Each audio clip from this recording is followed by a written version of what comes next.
everyone. My name is Adali Parks. Thank you so much for joining me again in another episode of Todos and Todo, a podcast where we share the stories about those people that have been hearing this sound for a long time and they still creating inspiration, community.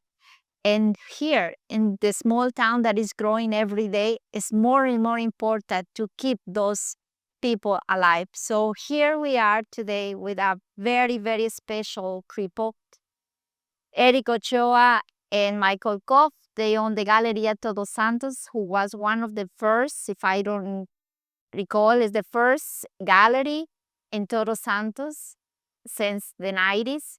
So I just want to welcome Erick, Michael. Thank you so much Thank you. for sharing your time with me. And let me tell you guys, being here in the gallery is so inspiring. It feels good. Feels good to be here among so much talent and everything. So let's just start with introducing ourselves. Who wants to go first? Mike? Yeah. My name is Michael Cope. I've been here for quite a few years. Came originally in '93. Um, I always loved Todos Santos. Loved it the first time I came, but I started coming here in the '70s. Just to get away. I used to go to a place called the Twin Dolphin, which was a destination kind of little. It was one of the only places there. Fell in love with it. Um, I'm an artist, even though I come from the fashion industry. That most of my life was spent in the fashion industry. Uh, my wife and our son was born late in life, and I was in my mid 40s, and I had retired corporate work, and my wife had retired. She's pregnant. We had the baby, and we had a major earthquake in Los Angeles, and my wife hated LA. And I didn't like Seattle. I hated the weather in Seattle. So I said, after our son was born, I said, let's go down and you take a look at a part of the world that I love. And I had started painting again. I wanted to spend the rest of my next career as a painter and a sculptor. Came here. She loved it. We bought property, went back to Los Angeles, sold everything, and moved here. Just like that. Just left, sold it all. And with no regrets. It was an amazing place to raise our son. When we first came here, my wife had a little jewelry shop. And then accidentally, I opened the gallery. I had a friend that was restoring the old Todos Santos Inn, and he finished the main room first, the main gallery, and he was short on money. And he said, would you want to rent the front gallery for a gallery space? And I hadn't thought about it, but yeah. So at that time, there was another artist, well-known. His name was Charles Stewart. But he had his own studio. So I was basically the first gallery to represent other people. And it was, from the beginning, it was successful. Thank you so much for sharing that. What about you, Erick? How you ending here? I was born in Mexico City, and then I think I was 10 when we first moved to Cabo. I was because that was probably like 30 years ago. We lasted there like probably around 10 years. Then we went back to mainland because we had to go to school and everything. And after that, we decided to come back to Baja, but not to Cabo because Cabo already changed after like 9 or 10 years. It changed so much. And it wasn't like that Cabo that we knew when we were kids. So we had an uncle who was living in Todos Santos. And interestingly, when I lived in Cabo for all those years, I only came twice to Todos Santos because we were either going to La Paz, stop at the bus station for empanadas, and head back to Cabo, but never really knew Todos Santos. So this time we moved here. We moved to Todos Santos, and I was working as a carpenter with my family are carpenters and builders, and things like that. And we had a common friend that introduced us, and he thought that I should be working with Michael, and for some reason that I still don't know. And that's how we met. That's how I started working for the gallery and later became an artist. I was not looking to be an artist or anything. For me, it was a whole other world. Your background, if I recall reading, you were an engineer or student to be an engineer or an architect, Well, I right? went to school. I first wanted to be an engineer, computer engineer. And there was something that it was just enough. It wasn't my thing. But I had an architect, a teacher who was an architect. And she said, maybe you should be looking into more like design or architecture. So I switched to architecture. And I liked it, but there was still something that it just wasn't enough. It wasn't enough. And while I was studying in Querétaro, what I did is that I was so attracted to galleries and museums that I will spend most of my time in those places. But it never dawned on me that it's like, well, maybe that's what you should be pursuing, until I moved to Todos Santos and met Michael. And I got involved in the gallery, met the artists and everything. It was like, and I didn't even know that. I mean, I just loved it. First 2 years, they were very difficult because even though I was able to read in English and to write, but I couldn't speak. It was very difficult. So I met Michael, and he was speaking only English, and I was like, oh my God, the first year I wanted to quit. It was painful. Right. The second year changed. It all changed as I started apprenticing with Michael, and my life changed since then. So that brings me to one of the questions that is almost in the end, but I want to throw it right now because somebody described you guys as a very dynamic duo. Let me see where I have it. Dynamic duo, but you have different personalities, Oh, very. very different personalities. So how you balance that in the gallery? Well, I think I'm all over the place. I'm a Gemini, and I'm like, if I say, yeah, let me tell you, then you get it. It's really hard for me to focus on like, I don't, when I start a painting, I can't just do that while I'll start something else and I'll start something else. I really have to focus. And Erick is really very calm, very focused. He doesn't get excited, rarely gets like flipped out. I'm always flipped out. I'm like, really? I'm kind of crazy. And he's always and other people would have said, Michael, I can't deal with you, but he was always he'd laugh. He thought it was funny when I get flipped out. So you put Eric when you need some kind of Oh, like yeah. help. It's, No, just take it over. I mean, Neighbors had a really good working relationship, always. I mean, from the beginning. And it was really, in the beginning, I had a great guy that was managing my gallery. And is it Ricardo Torres? He's still around, I think, back then. But you know what? He really had no interest in art, in painting, in anything like that. This is like a business aspect of. Yeah, he just kind of like, and I got it. I understood. And when he left, I was looking for someone, but it was really important back then. Palmilla, that whole big area, Palmilla, Corencia, all of these big gated communities were opening, and those were my clients. And they didn't speak Spanish. Everybody they spoke English, and they were in their mid 60s or even in their early 70s, really wealthy. They loved Erick. Walked in the door and looked at him. I mean, they loved him. He was so lovely to everybody. But he loved the work. He loved the painters. He loved the art. He was really involved. That's the difference. Of course. And I never really thought about him not speaking much English. I always thought he spoke English. He just But went- I never just He just never went, paid any and attention. I was going like, okay, what is this saying? But the problem with that was it negated my Spanish because Me. well, no, not just you, but and my son, who was involved in my restaurant and everything. My son never went to an English speaking school. He only speaks Spanish. He's a Mexican citizen. And but with us, he spoke English. So I really kind of failed on that note. And I'm lazy and I can't hear very well. And I've got all these excuses. But I can a little bit. I'm okay with. I do Did restaurants. you agree with him? Because it's I found my note. It's the dynamic combination. She called it a dynamic combination of both of you. It is. I mean, like you said, it's Gemini. I'm a Libra, so Yeah, my son's a Libra. No, but we don't eat, and everybody will say, I mean, Eric and I don't even paint alike. he apprenticed with me. We worked together for a long, long time.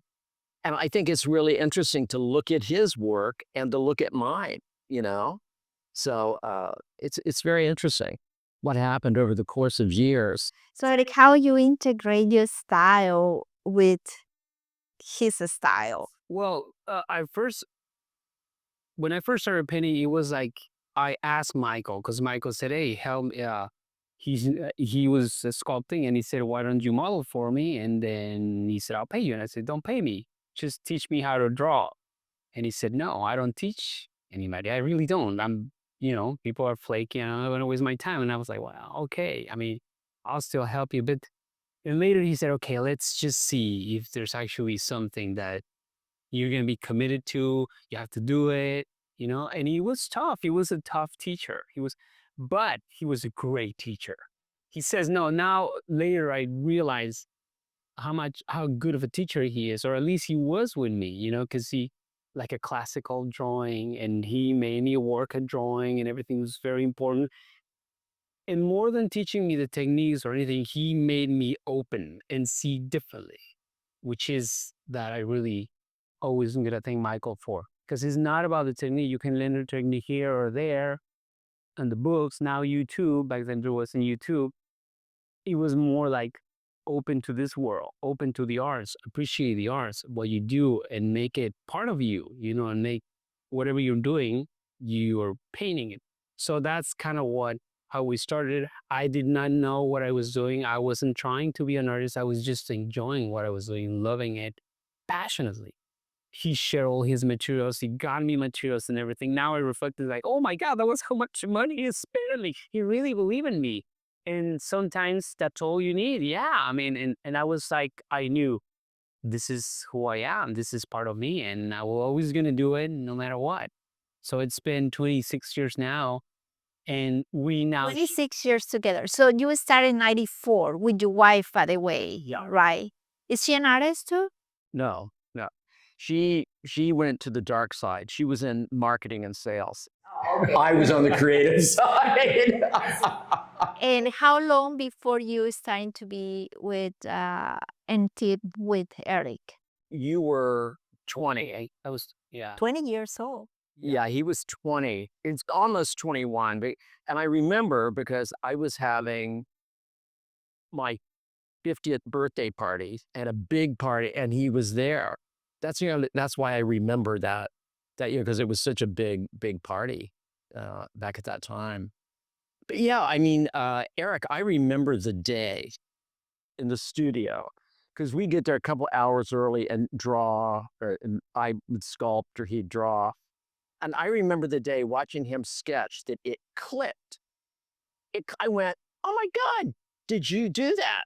I mean, it just all at once he saw it and it clicked, and from then on, he was just on his own. I mean, it was great. But then he started painting. Painting was a whole different thing. But I believe you have to know how to draw. If you can, I get people that want to have painting classes and take classes to do a portrait or something, and they don't know what to draw. How do you think you're going to paint a portrait if you don't know how to draw a face? I mean, it was insane. They want to start with this. Unless it's a naive style, which is rare that works. I like every kind of art, and so does Eric. And I think that is what made the gallery successful. Is I don't have just one kind of art. I have abstract and impressionistic, all over the board. I have some wonderful works by Peter Cole. Anibal Angulo, I've shown for 30 years. This is my #1 abstract painter. I mean, he's brilliant. I show about 80% Mexican painters. I have 3 from Guadalajara, a couple from La Paz, Mexico City. I think that's really important. And the artists that we show in the gallery have to be residents of Mexico. They need to support Mexico. They need to pay their taxes. Sorry, I'm talking. Oh, yeah, no, it's fine. So Eric, how? No. Yeah, go ahead. Another thing that you were asking also is that how do you, work together, or how has it been the relationship? And I think one of the things that Michael and I have in common and that we love is that we love to meet new people. Always people from all over the world, different backgrounds. We love to have them here. We love to talk about art. We love to talk about what's happening on the other part of the world. What are they doing? I mean, we really love that interaction with people. It makes it really rich and interesting. So we have that in common. Oh, very much so. I just bring me a little bit into ask you because as a every business, doesn't matter if it's art, if it's a restaurant, it's always challenges in the beginning. Can you recall, Eric, one of the biggest challenges for you guys? Well, one of the biggest challenges is always like somebody says, you choose the hardest thing ever, and then I never really done. I mean, never really thought about that. I never thought about it money wise because I love this so much that I'm like, I really don't care. Well, now I have a son and a wife, and there's needs in that, so got to pay the bills and everything.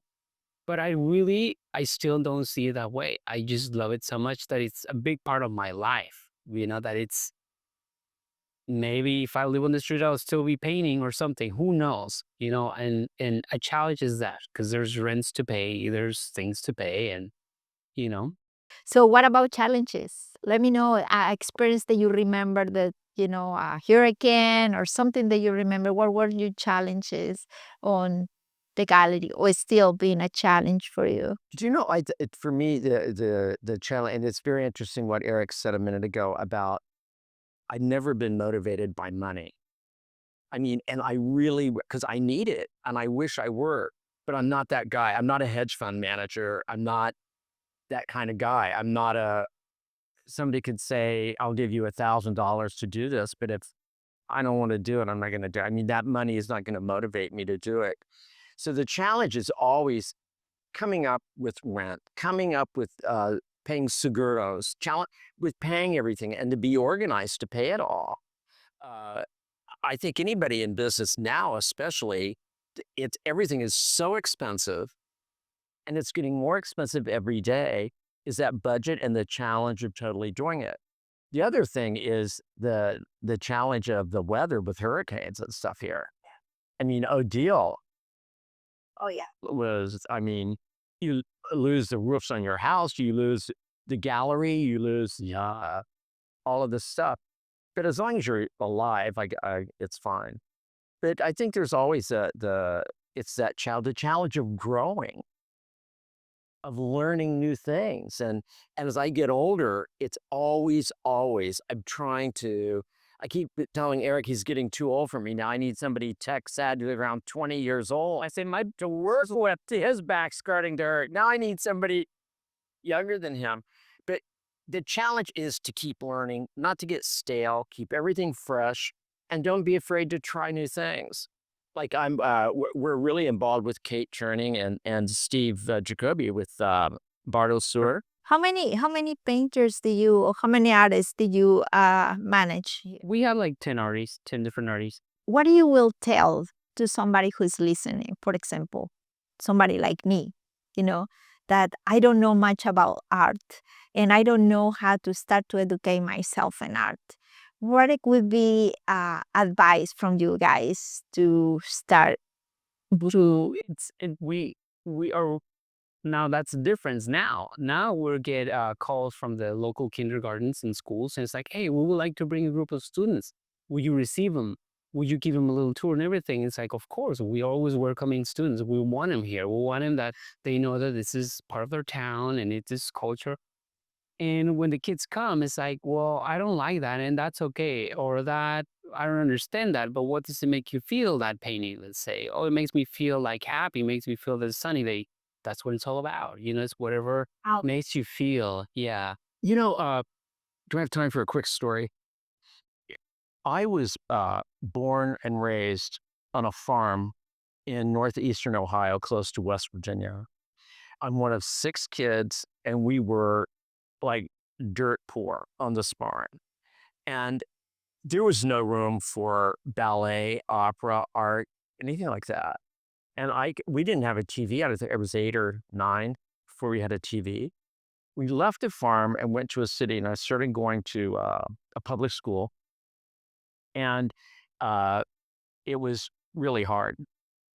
But then, when I was in the fourth grade, fifth grade, I remember they took a class to an auditorium to see Isaac Perlman, one of the world's most famous violinists.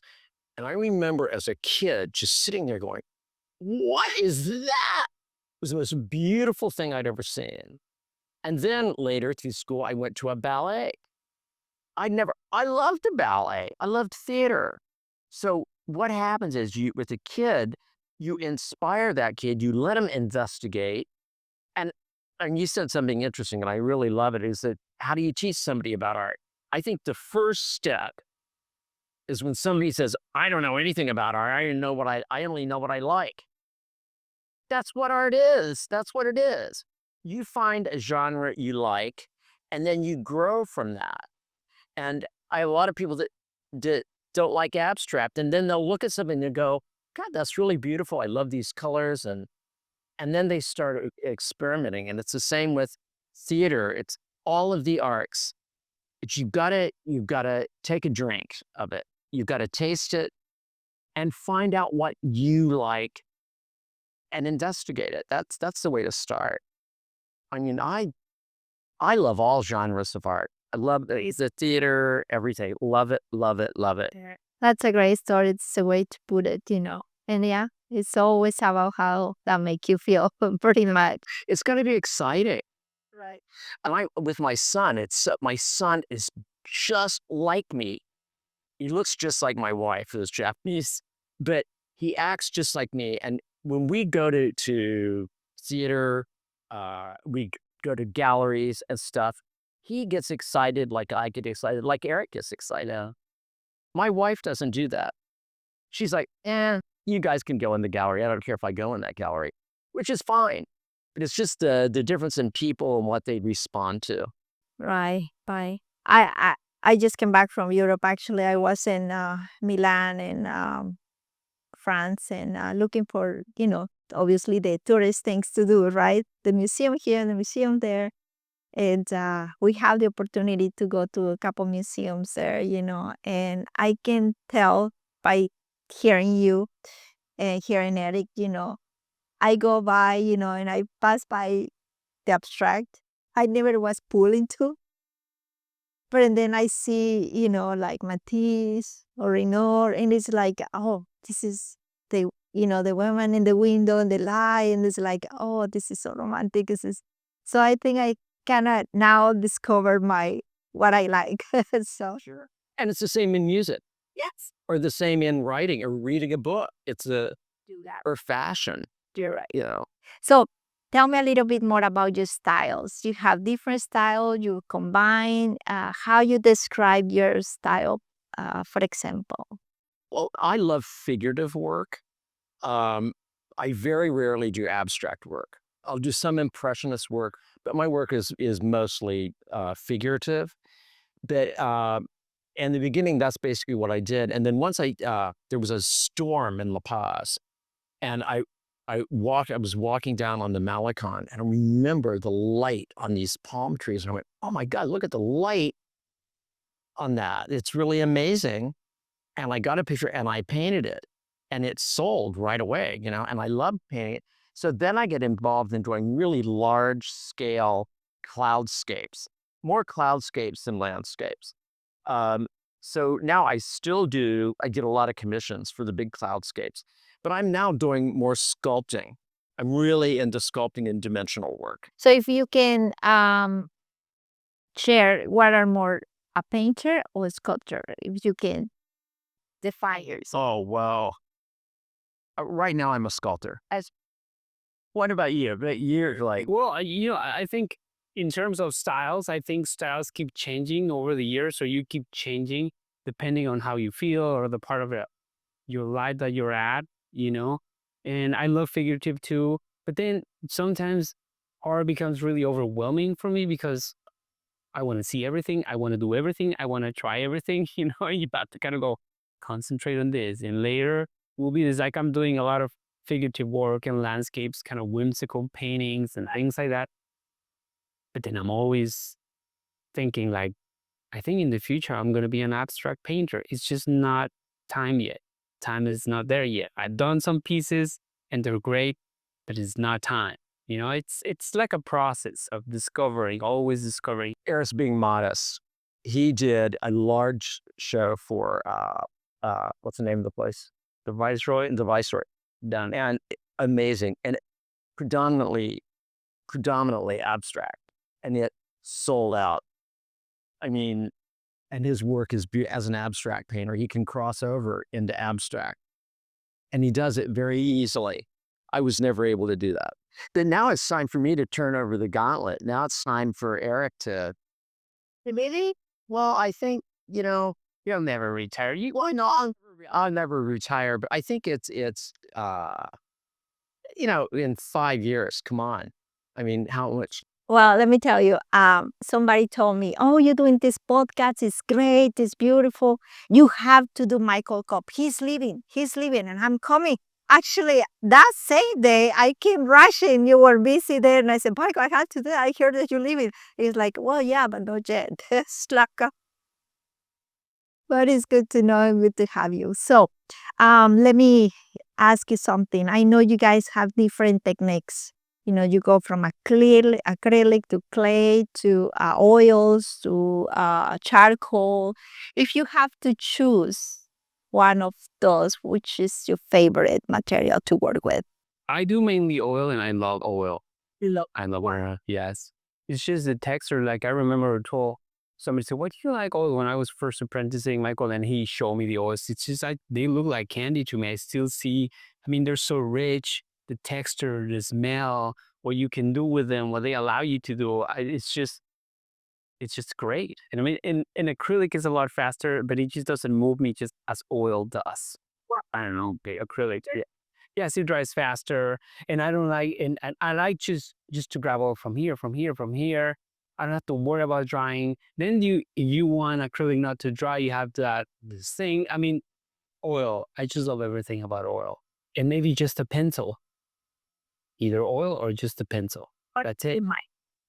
I love charcoal and I love pencil. I love them both. And like from the time I was a kid, I was always drawing. I think I just a pencil. Yeah, yeah. I love pencil. And as a sculptor, did you find form of what you want to create on the day, or basically what inspires you? Figurative, absolutely figurative. Portraits, nudes, basically. I love like nudes. Yeah, that's. I love the form. I like the human form. Right. I like drawing it. I like sculpting it. I like painting it.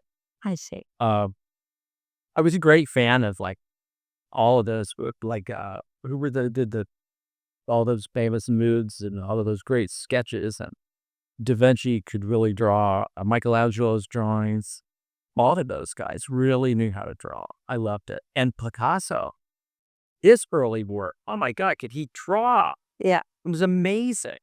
And Matisse, all of those guys Right. really done. Toulouse-Lautrec, you really have a draw out there.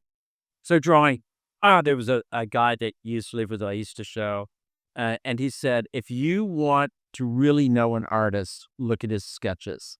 Oh, That's the spontaneity. That's the spark. the The beginning. creates it. And I agree with that. Try.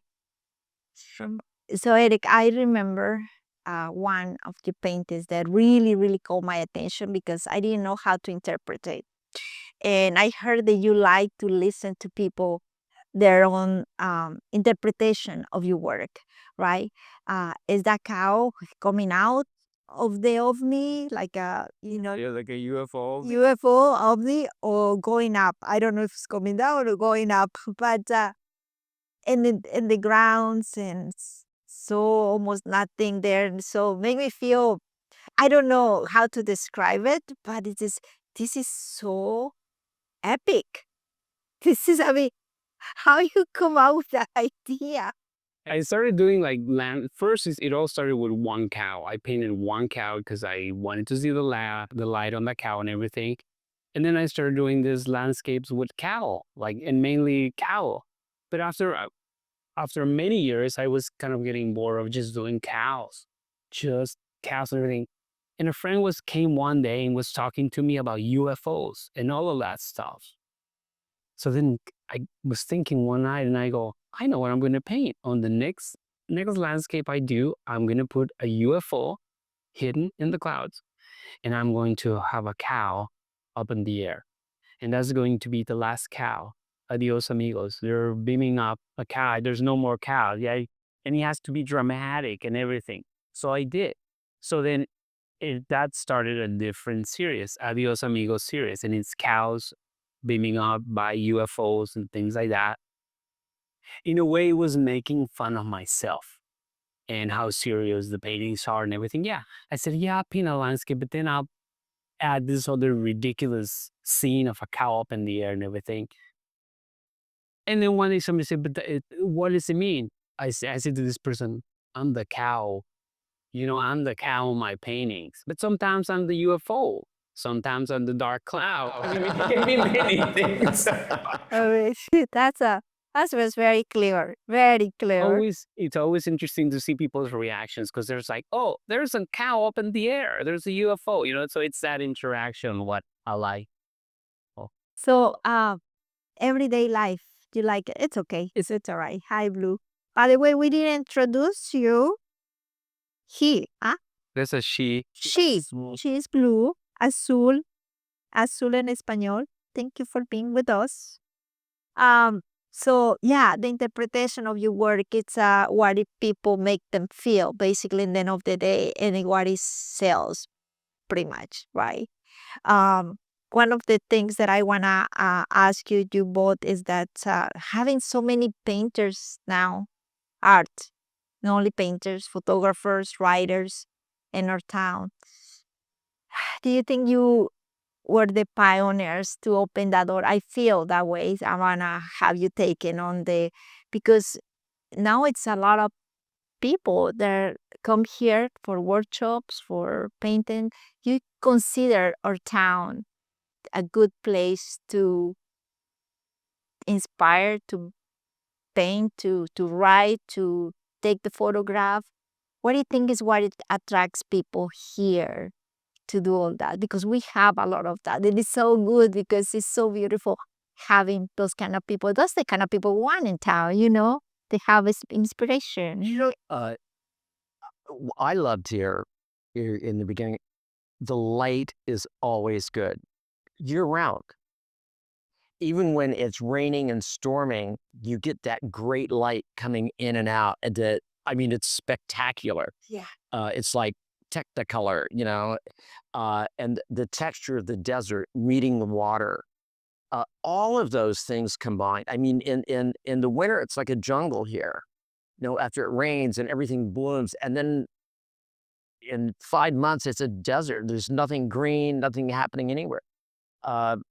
So I think for painters, especially, that delight is the draw. Photographers, it's endless. Nature, water, hillsides, mountains, you name it. People, culture. I think people would have always naturally come here. And I think in the beginning, when I first came here in the early 90s, this was known as an artist community, and there weren't any artists. Yeah, but I think it was always designated. Because when you go to the magic cities like Oaxaca and San Miguel de Allende and all of and San Cristobal, one of my favorite places. These are cities that are from the 1400s, their culture, the art, everything, the ceramics, the paintings, it goes back, hundreds, thousands of years. So I think it's a natural draw here. And I think workshops definitely bring more people that come here. They love the weather. They love the people. There's a great community. And they're going to love here. By the way, I'm looking at your latest paintings with the kids, with the cow faces, the bird faces. Is that yours? It's Oh yes, there are kids with a Yeah. and two normals, and they was then there's one kid with a like a little cow head. balloon. Yeah, they're little surreal stories. So, who make this statement? I don't remember. I'm sorry about that. It calls my attention because it says beautiful on endless roads of the imagination. Anything and art is possible. Yeah, that was I put that. What do you mean by that? What I mean about that is like, for example, one of the beauties of Todos Santos is that the other day, for example, I decided to walk to my mother-in-law's house. She lives in one of the barrios in the afternoon, the sun's setting, and it's beautiful. As I'm walking there, I'm like going, this is just beautiful. I'm walking through the barrio. I see the kids laughing and screaming. Some ladies are putting the clothes from the clothesline in the house. I can smell somebody's baking something. The husband's just getting to the house. This sounds magical. And I'm leaving it in just one block from this town. That inspires me. That inspired me to create stories about those kids on the street, you know, that maybe they become surreal or something. So I'm thinking, I love this moment and right now. This is beautiful. I love it here. This is all I need this very moment. And once I walk away from here, it's going to change. And in a few years, it's going to change. So right now, it's the most precious moment for me. And that's what Todo Santos is about. It's a lot of people say that there's crystals underneath. A lot of people say that there's portals and things like that, the energy. Tell me this. But I really think is the people, and there's new people coming, and it's just that mix of people and people who've been here for ages. That's the beauty of Todo Santos and the inspiration. Yeah. It's a vortex. It's like um, Santa Fe. How you feel about the development of Toro Santos? I mean, at this pace that we are going. I mean, and it's It's tough. I mean, because, it's, uh, I think right now we're in some sort of balance in a way, anything more of this can go this way, anything more of this is, so it's very tricky. It's very tricky. I mean, it's, I think it's a slippery slope, but I love all the new people coming, and I enjoy it, and I know Eric does too. Uh, my only problem is infrastructure, and that's my main thing. I loved it here because I considered it paradise. I've been here all these years. I loved it here. Why wouldn't somebody else love it here? yeah. I mean, so when a place is beautiful, other people want to go. Uh, so I would be the last person to say no. You can't. But yeah, I think we have to be really careful of infrastructure, the dump, making sure that we can take care of the people that are here, that they can get water, they can get electricity, they can get the things that they need, sewage, everything. It's really complex. Yeah, that's one of the, I would say, the challenges about living here, right? And I mean, I was talking to Bob Salzman about this. Well, he said it beautiful, he said it beautiful. Uh, he said we were designated Pueblo Mágico, and I don't know if that helped us or damage the whole town because people don't come for the culture anymore. They come to be close to the beach and build this big house and big pool when we have so many challenges too. But Well, it's hard, and that's your business. yeah, it's true. And I mean, but like I said, Let me you're aware of, that. yeah, I'm aware of it. And let me tell you, even we and the agency, we feel like sometimes we are in this fine line, because I mean, we cannot close the door to those who wants what we have, right? They enjoy it, the town too. In a week, they want to buy a house, so they want to be part of our town, buying a land. And you cannot tell them no, no more. It's impossible. Yeah, I would. But also make me sad because I mean I'm not even from here, but it made me sad to see more people coming or copy that we don't have the support The support, yeah, we need. that's the sad part. That's the hard part. And also one of the things that it's we have to do is like we really need to get people educated in the broad sense of the word education. From the little kids get them access to education, because that's going to change their lives, their families, the town, and how the directions of the town is going to take. Because there will be the authorities in the future. They don't get the proper education, then somebody is going to come and decide for all of us or for them. But also people who are coming, educate what the towns are about. It's not just about coming, building, and I'm just in my house, unaware of what's happening around. Get involved with the different groups, with education, animals, the spay neuter clinics, the medical. There's so many things that you can be part of the town, and just, You are totally correct. I hope those people they hear us that are here, but we invite you to become part of something, to help this community to keep alive and keep balance and keep feeling the right place to be, which is why we are here in the end of the day. So you were mentioning about the education.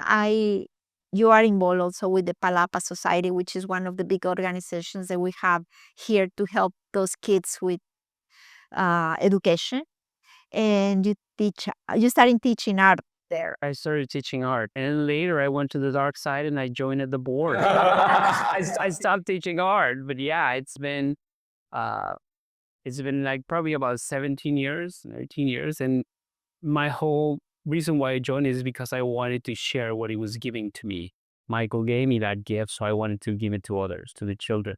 Later, I'll become in the organization and things like that. But it's great. I mean, what Palapa Society has done for the town, it's amazing. And there's always the need of more people, funds, and it's challenging. Yeah, it's very, very challenging. Well, did you see the kids interested in art in town? There are, yes, there are more kids. Like I said, their schools are coming and saying right now they're always doing a project, and they always want to do an interview. They always want to come and take pictures of the artwork and know the history about the gallery, or they are more involved. People are more involved. I think they're starting now, the younger generations, feeling like this is part of my town, and they're feeling proud of their town. Recently, some kids won a competition with an art project somewhere in London, and it was about bringing communities together through art.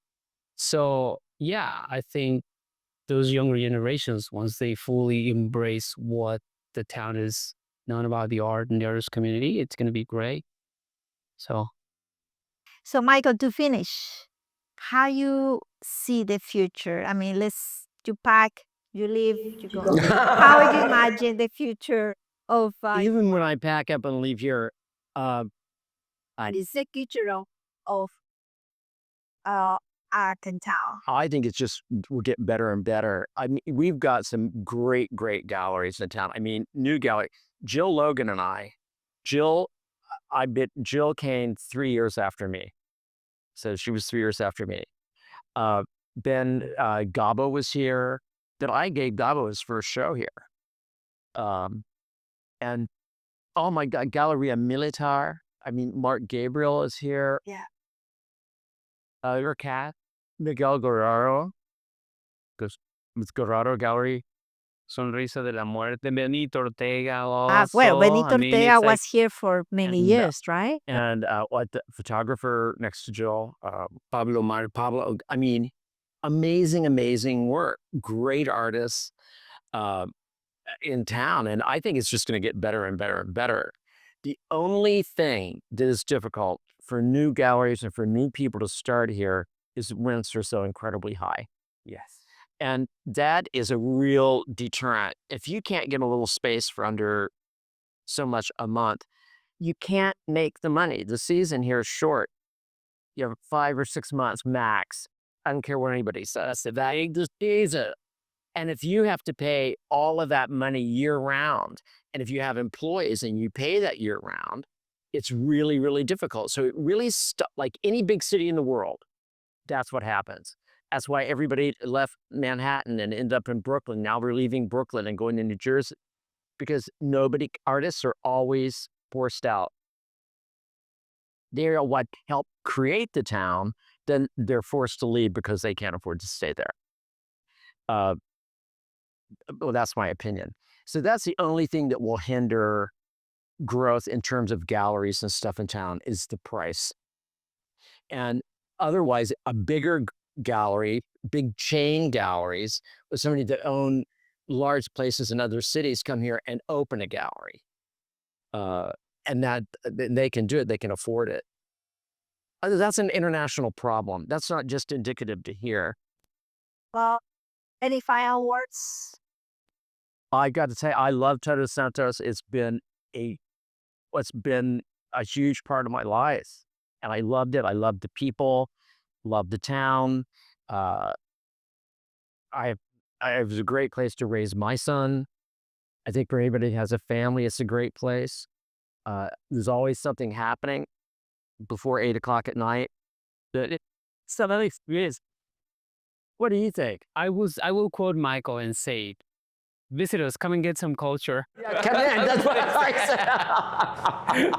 That's funny, but it's true. Yeah. Running did some inspiration. I just want to thank you for your time. Oh, And- No, thank you. Thank you guys.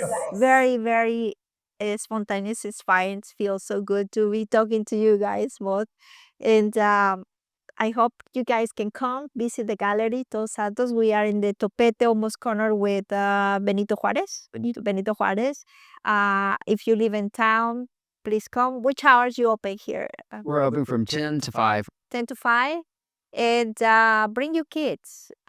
Sparkle the the feelings, inspiration on art. And I want to thank you. If you like this podcast, please share and subscribe. And I want to thank Frida so much, Frida Cota. She's our filmmaker. I can be more than thankful and happy to have her helping us with this podcast. And see you guys soon. Bye.